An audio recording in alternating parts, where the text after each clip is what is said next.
9th class ਆਪਾਂ exercise ਕਰਦੇ ਪਏ ਆ 4.3 ਗ੍ਰਾਫ। ਇਹਦੇ ਮੈਂ ਤੁਹਾਨੂੰ ਜਿਹੜਾ ਗ੍ਰਾਫ ਬਣਾਉਣਾ ਆ ਪਿਛਲੀ ਵੀਡੀਓ ਵਿੱਚ ਦੱਸ ਚੁੱਕੀ ਆ। ਫਸਟ ਸਮ ਤੇ ਫਿਫਥ ਸਮ।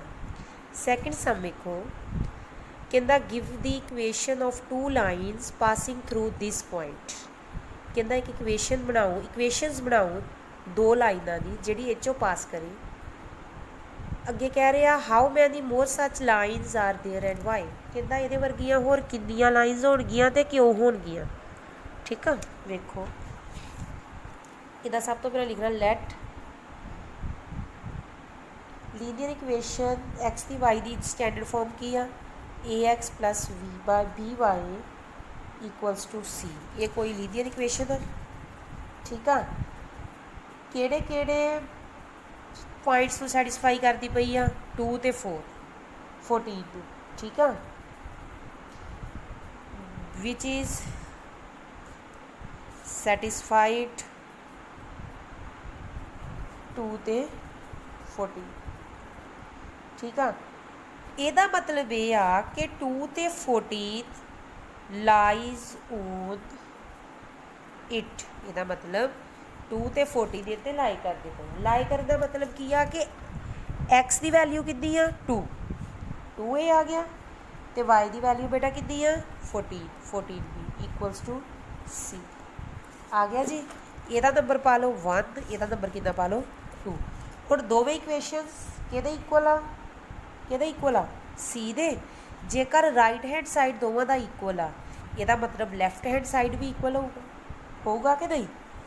ਫਰੋਮ 1 ਐਂਡ 2 ਮੈਂ ਤਾਂ ਦੋਵਾਂ ਰਕਮਾਂ ਨੂੰ ਇਕੁਅਲ ਕਰ ਸਕਦੀ ਲੈਫਟ ਹੈਂਡ ਨੂੰ। ax plus by ਕਿਹਦੇ ਇਕੁਅਲ ਆ ਗਿਆ ਬੇਟਾ 2a plus 14b। ਇਹਦੇ ਬਰਾਬਰ ਆ ਗਿਆ 2a plus 14b। ax a ਵਾਲੀਆਂ ਰਕਮ ਨੂੰ ਵੀ ਇੱਧਰ ਲੈ ਆਓ, b ਵਾਲੀ ਨੂੰ ਵੀ ਇੱਧਰ ਲੈ ਆਓ। ਇਕੁਅਲ ਟੂ ਇਹਦਾ ਸੌਰੀ ਪਲੱਸ ਦਾ ਇੱਧਰ ਜਾਏ ਕਾਹਦਾ ਹੋ ਗਿਆ ਬੇਟਾ ਮਾਈਨਸ ਦਾ, ਇਕੁਅਲ ਟੂ 0 ਆ ਗਿਆ। ਹਾਂਜੀ, ਇਹਦੇ ਵਿੱਚੋਂ a ਕਾਮਨ ਕੱਢੋ ਕਿੰਨਾ ਆਊਗਾ x ਮਾਈਨਸ 2। ਇਹਦੇ ਵਿੱਚੋਂ b ਕਾਮਨ ਕੱਢੋ ਕਿੰਨਾ ਆਊਗਾ y ਮਾਈਨਸ 14। ਆ ਗਿਆ ਜੀ, ਆ ਗਿਆ। ਹਾਂ, ਅੱਗੇ ਆਪਣੇ ਕੋਲ ਕੀ ਆ, ਜਦੋਂ ਮੈਂ ਇੱਕ ਰਕਮ ਨੂੰ ਦੂਜੇ ਪਾਸੇ ਲੈ ਕੇ ਜਾਊਂਗੀ, ਮੰਨ ਲਓ b y minus 14 equals to ਇੱਧਰ ਆ ਪਲੱਸ ਦੀ, ਇੱਧਰ ਜਾ ਕੇ ਕਾਹਦੀ ਹੋ ਗਈ ਇਹ ਮਾਈਨਸ ਦੀ, ਇੱਧਰ ਜਾ ਕੇ ਕਾਹਦੀ ਹੋ ਗਈ ਮਾਈਨਸ ਦੀ। ਹੁਣ ਮੈਂ b ਨੂੰ ਇੱਧਰ ਕ੍ਰੋਸ ਮਲਟੀਪਲਾਈ ਕਰਦਾ ਅਤੇ ਆਹ ਵਾਲੀ ਸਾਰੀ ਰਕਮ ਨੂੰ ਇੱਧਰ ਲਿਆ ਕੇ ਸਕਦੀ y ਓਵਰ 14 ਮਾਈਨਸ 14 ਉੱਦਾਂ ਹੀ ਆ ਗਿਆ। ਆਹ ਸਾਰੀ ਰਕਮ ਇੱਧਰ ਕੀ ਹੋ ਰਹੀ ਆ ਮਲਟੀਪਲਾਈ, ਇੱਧਰ ਜਾ ਕੇ ਕੀ ਹੋ ਜਾਏਗੀ ਬੇਟਾ ਡਿਵਾਈਡ। ਇਹ ਉੱਦਾਂ ਹੀ ਆ ਗਿਆ। b ਇੱਧਰ ਕੀ ਹੋ ਗਿਆ ਮਲਟੀਪਲਾਈ, ਇੱਧਰ ਜਾ ਕੇ ਕੀ ਹੋ ਜਾਊਗਾ ਡਿਵਾਈਡ। ਹੋ ਗਿਆ ਜੀ। ਅੱਗੇ ਵੇਖੋ ਬਾਈ ਯੂਜ਼ਿੰਗ, ਦੱਸਦੀ ਮੈਂ ਕਿਉਂ ਕਰਨ ਲੱਗੀ ਆ, different values of a and b we can find infinitely many equations। क्यों ਵੇਖੋ ਉਹਨੇ ਕਿਹਾ ਕੀ ਆ, ਉਹਨੇ ਕਿਹਾ ਕਿ ਆਹ ਜਿਹੜਾ ਪੁਆਇੰਟ ਆ ਇਹਦੇ ਨਾਲ ਤੁਸੀਂ ਕਿੰਨੀਆਂ ਲਾਈਨਸ ਨੂੰ ਡਰਾ ਕਰ ਸਕਦੇ ਹੋ। ਪਹਿਲਾਂ ਤਾਂ ਮੈਂ ਸਟੈਂਡਰਡ ਫਾਰਮ ਲਿਖਿਆ ਇਕੁਏਸ਼ਨ ਦਾ, ਦਿਸ ਵਨ ਲੀਨੀਅਰ ਇਕੁਏਸ਼ਨ ਦਾ ax plus by equals to c। ਕਿਹੜੇ ਪੁਆਇੰਟ ਤੇ 2 14, ਇਹਦਾ ਮਤਲਬ 2 ਤੇ 14 ਤੇ ਲਾਈ ਕਰਦੀ ਪਈ ਆ। ਹੁਣ ਦੋਵੇਂ ਰਕਮਾਂ c ਦੇ ਇਕੁਅਲ ਆ। ਠੀਕ ਆ, ਜੇਕਰ ਦੋਨੋਂ ਟਰਮਸ c ਦੇ ਇਕੁਅਲ ਆ, ਇਹਦਾ ਮਤਲਬ ਮੇਰੇ ਕੋ ਆਹ ਦੋਵੇਂ ਚੀਜ਼ਾਂ ਇੱਕ ਦੂਜੇ ਦੇ ਇਕੁਅਲ ਆ ਗਈਆਂ। ਹਾਂਜੀ, ax plus by ਕਿਹਦੇ ਇਕੁਅਲ ਆ ਗਿਆ 2a plus 14b। ਦੋਵਾਂ ਰਕਮਾਂ ਤੋਂ ਇੱਧਰ ਲੈ ਆਏ, a ਕਾਮਨ ਕੱਢ ਲਿਆ ਇਹਦਾ ਚੋਂ b ਕਾਮਨ ਕੱਢ ਲਿਆ। ਠੀਕ ਆ, ਕ੍ਰੋਸ ਮਲਟੀਪਲਾਈ ਕਰਕੇ ਆ ਮੈਂ ਇਕੁਏਸ਼ਨ ਬਣਾ ਲਈ। ਹੁਣ ਮੈਂ ਕਹਿ ਰਹੀ ਹਾਂ a ਤੇ b ਦੀਆਂ ਵੱਖਰੀਆਂ ਵੈਲਿਊਜ਼ ਪੁੱਟ ਕਰੀ ਜਾਓ ਅਤੇ ਸਾਡੇ ਕੋਲ ਵੱਖਰੇ ਆਨਸਰ ਆ ਜਾਣਗੇ। ਵੇਖੋ ਮੈਂ ਪੁੱਟ ਕਰਦੀ ਹਾਂ, a ਨੂੰ ਪੁੱਟ ਕਰ ਲਿਆ ਮੰਨ ਲਓ 1 ਤੇ b ਨੂੰ ਪੁੱਟ ਕਰ ਲਿਆ 2। ਕਿੰਨਾ ਆਊਗਾ y ਮਾਈਨਸ 14 ਤੇ x minus 2 equals to minus 1 over 2। ਠੀਕ ਆ ਬੇਟਾ, क्रॉस मल्टीप्लाई हो जाएगा 2y minus 14 equals to -1 x -2। बेटा कितना आ गया 2y minus 14 equals to minus X minus minus plus इधर कि एक्स माइनस का इधर जाके कादा हो गया प्लस का प्लस 2y उदा ही 2 इधर माइनस का इधर जाके कादा हो गया 14 का इक्वेशन मेरे को आ गई दिस वन ये वाली इक्वेशन आ गई अपने कोल ਇਹਦਾ मतलब ਇਹ ਆ कि ਜਦੋਂ मैं ए ਨੂੰ पुट किया 1 ਤੇ b ਨੂੰ पुट किया 2 मेरे को आ इक्वेशन आ गई ਹੁਣ ਜੇ मैं अपने ਕੋਲੋਂ ਅੱਗੇ वैल्यू लवां मान लो ए ਨੂੰ पुट कर ਲਾਂ 3 b ਨੂੰ पुट कर ਲਾਂ 4 कोई भी ले लो कोई होर इक्वेशन आ जाऊगी हाँ जी ਹੁਣ ਸਾਡੇ ਕੋਲ ਆ ਜਿਹੜੇ ਇੰਟੀਜਰਸ ਆ ਇਨਫਾਈਨਾਈਟ ਆ जेकर इंटीजर्स इनफाइनाइट है मतलब ये नंबर ऑफ सॉल्यूशंस की आ जाएंगे इनफाइनाइट इस करके मैं लिखा कि by using different values of A and we can find infinitely many solutions ते आ वाली जी आप मैं तुहानू ऑलरेडी टिक करवा चुकी हाँ एक चीज़ इत्थे एक आ देखो a linear equation in two variables has infinitely many solutions ठीक है ये तो वक्रिया वक्रिया वैल्यूज़ पुट करी जाओगे तो अपने को वक्रिया वक्रिया जड़ियाँ इक्वेशनस आओ आ जाएगी अगे सम कहता if the point 3 4 lies on the graph इत्थे लाई करता ए दी वैल्यू फाइंड करो देखो इक्वेशन दी है 3y equals to ax plus 7 ठीक है 3 4 लाइज ऑन इट 3 तो 4 लाई करता ये उत्ते यदा मतलब एक्स की वैल्यू कितनी है 3 तो वाई की वैल्यू कितनी बेटा 4 जिथे जिथे वाई है उत्थे मैं की पुट करूँगी 4 तो जिथे एक्स है उत्थे की पुट करूँगी बेटा जी 3 4 3 आर 12 इक्वल्स टू 3 प्लस 7 3 के बराबर आ गया 12 माइनस 7 3 आ गया 12 विचों 7 माइनस करो बेटा आ गया 5 ये आ गया 5/3 जे तो उन्हें पेपर च ग्राफ बनाने क्या है तो यदा ग्राफ ड्रॉ करना है इक्वेशन का जे वो किदा करना है ए की वैल्यू इतने पुट करके जे नहीं किया फिर नहीं फिर इदा ही आंसर है ठीक है अगे वेखो अगला सामने किदा the taxi fare in a city is as follows कहता सिटी के जो टैक्सी का किराया वो इदा आ फॉर द फर्स्ट किलोमीटर अगर तुम 1 किलोमीटर जाओगे तो किराया लगूगा 8 रुपये तो for the subsequent distance अगों जिन्ना भी जाई जाओगे किराया कितना लगूगा 5 किलोमीटर 5 रुपये पर किलोमीटर के मतलब मान लो ही 1 किलोमीटर जाते हैं तो 8 रुपये देवांगे 2 किलोमीटर जाते हैं तो 8 + 5 8 + 5 इक्वल्स टू 13 रुपये देवांगे 3 किलोमीटर जाते हैं तो किन्ने देवांगे विच 5 होर प्लस कर लो 18 हो गए सिर्फ फर्स्ट किलोमीटर का ही 8 रुपये आ बाकी अगों जिन्ने मर्जी किलोमीटर जाओ 5 रुपये ही 1 किलोमीटर के लगणगे ठीक है फाइंड की करना है कहता taking the distance covered as x kilometre कहता टोटल डिस्टेंस कितना है x किलोमीटर तो टोटल फेयर कितना है y लीनियर इक्वेशन बनाओ तो यदा ग्राफ भी ड्रॉ करो मैं तुहानू लीनियर इक्वेशन यदि बना देती हाँ ठीक है अगों तुसीं ग्राफ यदा ड्रॉ कर देखो वेखो बेटा टोटल डिस्टेंस कितना लवांगे फोर्थ क्वेश्चन है टोटल डिस्टेंस ट्रैवल्ड कितना x किलोमीटर कितना x तो फॉर फर्स्ट किलोमीटर पहले किलोमीटर का किराया कितना ही 8 रुपये कितना 8 रुपये तो फॉर सब सीक्वेंट जो दे क्या वो लिखती पई डिस्टेंस जिहड़ा बाकी बचिया ओदा किराया कितना है सब सीक्वेंट का मतलब रिमेनिंग जिहड़ा बच गया ठीक है फेयर बचे का कितना है पर किलोमीटर का 5 रुपये ठीक है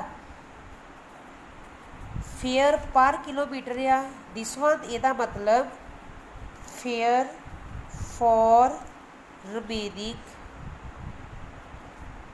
x - 1 किलोमीटर का कितना होगा 5 × x - 1 ठीक है दस दी है मैं समझा दी है आ वेखो किवें मान लो तो समझाउण लगी बेटा सारा डिस्टेंस जिहड़ा मैं कवर किया आ वो कितना है सारा डिस्टेंस x।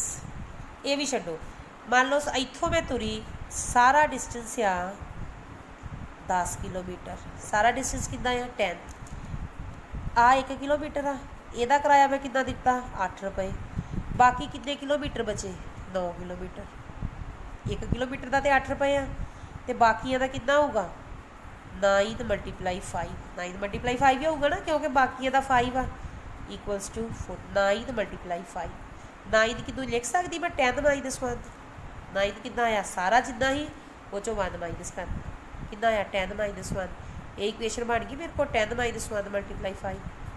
ਇਹੋ चीज़ इक्वेशन ते लाओ, टोटल डिस्टेंस आ x, ठीक है, 1 किलोमीटर का किराया कितना आ 8 रुपीज़, बाकी कितना बचया 1 किलोमीटर गया, बाकी डिस्टेंस कितना बचया x माइनस 1 किलोमीटर, ਇਹਦਾ किराया आ 8 रुपए, बाकी का कितना आ 5, 5 का मल्टीप्लाई करांगे 9 5 45, सेम चीज़ बन गई जी, ਇਹੋ चीज़ मैं इत्थे लिखी।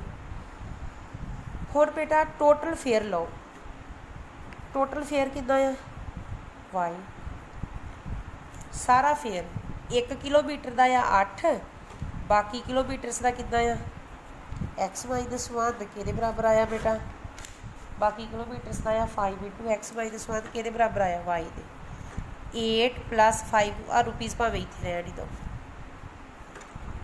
8 प्लस 5 में एक्स नाल कीता 5x तो 5 में 1 नाल कीता 5 equals to Y, 5x 8 minus 5 3 equals to Y, ठीक है, कि आ इक्वेशन अपने को 5x इधर y प्लस था, इधर चाहे कादा हो गया माइनस का कि 3, ये इक्वेशन आ गई। हुण इहदा बनाउणा ग्राफ, इहदा ही भावें आ इक्वेशन है इस वन, ये इक्वेशन आ गई अपने को y equals to 5x plus 3, इत्थों तक मैं तुहानूं सॉल्व कर दिता, अगे वैल्यूज़ किहड़ियां पुट कर दिया है 0 1 माइनस 1 2 तो माइनस 2, 5 वैल्यूज़ पुट करके इहदा ग्राफ बनाना, ठीक है, स्टेटमेंट में बना दी है बेटा, इहदा ग्राफ तुसीं बनाना है। अगे आ गया मेरे कोल 5वां सम, आप ऑलरेडी कल तक मैं करवा चुकी हाँ, ठीक है, अगे आ गया मेरे कोल सम नंबर 6, 6वां सम, 6वां सम की आ, if the work done by a body on application of a constant force is directly proportional to the distance travelled by the body, express this in the form of an equation in 2 variables। ਤੇ ਇਹਦਾ ਕੀ ਕਰੋ graph draw करो, कहता physics में तुसीं की करते जे force का फॉर्मूला वर्क डन जिहड़ा आपां काम करते हैं कॉन्सटेंट फोर्स दिता है कि प्रपोर्शनल आ जिन्ना डिस्टेंस ट्रैवल किया, ठीक है। वेखो अपने को एक फिजिक्स डेफिनेशन आ work done is directly proportional to the distance, ठीक है। वर्क कितना होया, मान लो आप पहनते हैं ये तो वर्क कितना होगा जितना मैं इतने फोर्स लाया तो जिन्ना ये डिस्टेंस ट्रैवल किया, मान लो इतने पेन पिया है ये मैं कुछ फोर्स लाया तो एक डिस्टेंस अगे पेन अगे हो गया, यदा मतलब ये इतना डिस्टेंस ट्रैवल किया, ठीक है। लिखो यदा की लिखना है,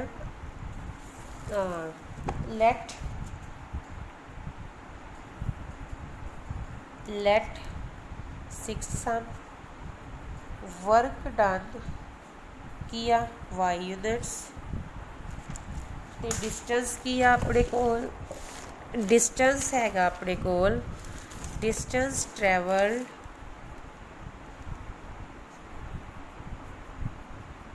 किहदे बराबर है x यूनिट्स, ठीक है। कह रहा work done is directly proportional to work done by a force is directly proportional to the distance travelled by a body, ठीक है। वर्क डन वर्क कितना है y is directly proportional to जिन्ना उन्हें डिस्टेंस ट्रैवल किया, ठीक है। हुण जदों आपां आ वाली डायरैक्टली प्रपोर्शनल यूज़ करते हैं ना, इनू खत्म करके आप के लिख लेंगे कॉन्सटेंट इक्वल्स टू के एक्स, ठीक है। हुण इत्थे कितना दिता आपां नूं 5, कॉन्सटेंट फोर्स कितना दिता है 5, ਇਹਦਾ ਮਤਲਬ y ਕਿੰਨਾ ਆ ਗਿਆ 5x। ਇਕੁਏਸ਼ਨ ਬਣ ਗਈ, ਇਕੁਏਸ਼ਨ ਬਣ ਗਈ। ਹੁਣ ਜਿਹੜੀ ਆ ਇਕੁਏਸ਼ਨ ਬਣ ਗਈ ਇਹ 'ਚ ਪਹਿਲਾਂ x ਨੂੰ ਪੁੱਟ ਕਰ ਲਓ 0, ਫਿਰ 1, ਫਿਰ -1 2 ਤੇ -2। ਇਹ ਸਾਰੀਆਂ ਇਕੁਏਸ਼ਨਸ ਨੂੰ ਲੈ ਕੇ ਤੇ ਆਪਣੇ ਕੋਲ ਕੀ ਬਣ ਜਾਏਗਾ ਗ੍ਰਾਫ ਬਣ ਜਾਏਗਾ। ਤੇ ਜਿਹੜਾ ਗ੍ਰਾਫ ਬਣਾਉਣਾ ਆ ਠੀਕ ਆ ਇਹਦਾ ਕੀ ਬਣ ਜਾਏਗਾ ਆਪਣੇ ਕੋਲ ਗ੍ਰਾਫ। ਹੁਣ ਇਹਦੇ ਵਿੱਚ ਇੱਕ ਹੋਰ ਚੀਜ਼, ਜਦੋਂ ਆਪਾਂ ਗ੍ਰਾਫ ਬਣਾਉਣਾ ਆ ਤੇ ਆਪਾਂ 10 10 ਦੇ ਬਾਕਸ ਲਿਖਦੇ ਆ ਨਾ, ਦਿਸ ਵਨ ਇੱਦਾਂ ਕਰਕੇ ਇੱਥੇ ਡਿਵੀਜ਼ਨ ਲਿਖਣੀ ਨਾਲ, ਡਿਵੀਜ਼ਨ ਮੰਨ ਲਓ ਇੱਥੇ 1 2 3 4 ਲਿਖਿਆ, 1 2 3 4 ਲਿਖਿਆ ਠੀਕ ਆ। ਆ y ਆ, this one is y, distance travelled ਠੀਕ ਆ। ਆ ਡਿਸਟੈਂਸ ਟਰੈਵਲਡ ਆ ਕੀ ਆ ਵਰਕ ਡਨ, ਸੌਰੀ y ਕੀ ਆ ਵਰਕ ਡਨ। ਵਰਕ ਡਨ ਇੱਧਰ ਲੈ ਲਓ x ਨੂੰ, y ਨੂੰ, ਤੇ ਇੱਧਰ ਆ ਜਾਊਗਾ ਡਿਸਟੈਂਸ ਟਰੈਵਲਡ। ਇਹਦੀ ਜਿਹੜੀ ਮੈਂ ਡਿਵੀਜ਼ਨ ਲਿਖਣੀ ਆ, ਮੈਂ ਕੀ ਲਿਖੂੰਗੀ ਡਿਵੀਜ਼ਨ ਗ੍ਰਾਫ ਦੇ ਵਿੱਚ ਔਨ x ਐਕਸਿਸ ਕੀ ਆਊਗੀ 10 ਡਿਵੀਜ਼ਨ ਇਕੁਅਲਸ ਟੂ 1 ਯੂਨਿਟ। ਕੀ ਆਊਗੀ 10 ਡਿਵੀਜ਼ਨ ਇਕੁਅਲਸ ਟੂ 1 ਯੂਨਿਟ। ਤੇ ਔਨ y ਐਕਸਿਸ ਵੀ ਕੀ ਆਊਗਾ 10 ਡਿਵੀਜ਼ਨ ਇਕੁਅਲਸ ਟੂ 1 ਯੂਨਿਟ। ਇਹ ਸਾਰੇ ਗ੍ਰਾਫਸ ਵਿੱਚ ਡਿਵੀਜ਼ਨ ਲਿਖਣੀ। ਵੇਖੋ ਮੈਂ ਕਿੱਦਾਂ ਲਿਖੀ। 10 ਡਿਵੀਜ਼ਨ ਦਾ ਮਤਲਬ ਆਪਣੇ ਕੋਲ ਛੋਟੇ ਛੋਟੇ 10 ਡੱਬੇ ਹੁੰਦੇ ਆ ਨਾ, ਉਹਨਾਂ ਨੂੰ ਬੋਲਦੇ 10 ਡਿਵੀਜ਼ਨ। ਕਿਹਦੇ ਇਕੁਅਲ ਆ 1 ਯੂਨਿਟ। 1 ਯੂਨਿਟ ਦਾ ਮਤਲਬ ਇਹਨੂੰ ਆਪਾਂ ਕੀ ਲਿਆ 1, ਇਹਨੂੰ ਆਪਾਂ ਕੀ ਲਿਆ 1 ਠੀਕ ਆ। ਜੇ ਇੱਥੇ ਮੈਂ ਲੈਂਦੀ 100 ਮੰਨ ਲਓ 100 200, ਫਿਰ ਮੈਂ ਕੀ ਲਿਖਣਾ ਸੀ 10 ਡਿਵੀਜ਼ਨ ਇਕੁਅਲਸ ਟੂ 100 ਯੂਨਿਟ ਠੀਕ ਆ। ਸਮਝ ਆਈ। ਜੋ ਵੀ ਆਪਾਂ ਇੱਥੇ ਜੇ 2 4 6 ਲੈਂਦੀ, ਫਿਰ ਮੈਂ ਕੀ ਲਿਖਣਾ ਸੀ 10 ਡਿਵੀਜ਼ਨ ਇਕੁਅਲਸ ਟੂ 2 ਯੂਨਿਟ। ਇਹ ਵਾਲੀ ਡਿਵੀਜ਼ਨ ਜਿੰਨੇ ਵੀ ਆਪਾਂ ਗ੍ਰਾਫ ਬਣਾਉਣੇ ਆ ਉਹਨਾਂ ਸਾਰਿਆਂ ਦੇ ਵਿੱਚ ਤੁਸੀਂ ਲਿਖਣੀ ਹੈ। ਚਲੋ ਇੰਨਾ ਹੀ ਕੰਮ ਬਹੁਤ ਆ, ਇੰਨੇ ਗ੍ਰਾਫ ਬਣਾ ਲਓ ਅੱਜ। ਜਿਹੜੇ ਅਗਲੇ 2 ਗ੍ਰਾਫ ਆ ਤੇ ਅਗਲੀ ਐਕਸਰਸਾਈਜ਼ ਉਹ ਆਪਾਂ ਅਗਲੀ ਵੀਡੀਓ ਵਿੱਚ ਕਰਾਂਗੇ। ਥੈਂਕ ਯੂ ਜੀ।